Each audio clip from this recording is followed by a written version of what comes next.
باللہ من الشیطان الرجیم بسم اللہ الرحمن الرحیم۔ مولا کائنات حضرت امیر المومنین علی ابن ابی طالب علیہ السلام کے مجموعہ کلام نہجل البلاغہ کے تیسرے باب کا 339 نمبر فرمان ہدیہ مومنین کرنے کا شرف حاصل کیا جا رہا ہے۔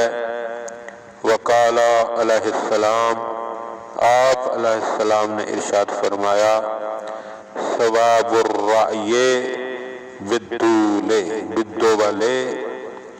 یقبل باقبالها ویذهب بذهابها۔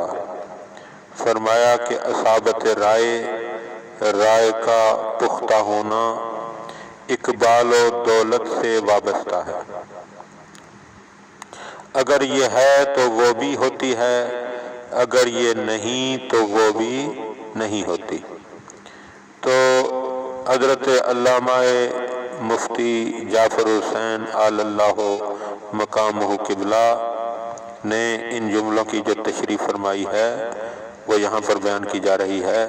وہ فرماتا ہے کہ جب کسی کا بخت یاور اور اقبال جو عروج پر ہوتا ہے تو اس کے قدم خود بخود منزل مقصود کی طرف بڑھنے لگتے ہیں اور ذہن و فکر کو صحیح طریقہ کار کے طے کرنے میں کوئی الجھن اور تشویش نہیں ہوتی، اور جس کا اقبال ختم ہونے پر آتا ہے وہ روشنی میں بھی ٹھوکریں کھاتا ہے اور ذہن و فکر کی قوتیں معطل ہو کر رہ جاتی ہیں۔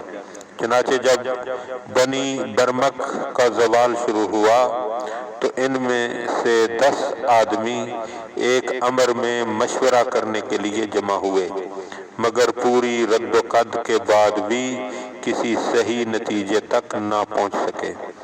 یہ دیکھ کر یحییٰ برمکی نے کہا کہ خدا کی قسم، یہ ہمارے زوال کا پیش خیمہ اور ہمارے ادبار کی علامت ہے۔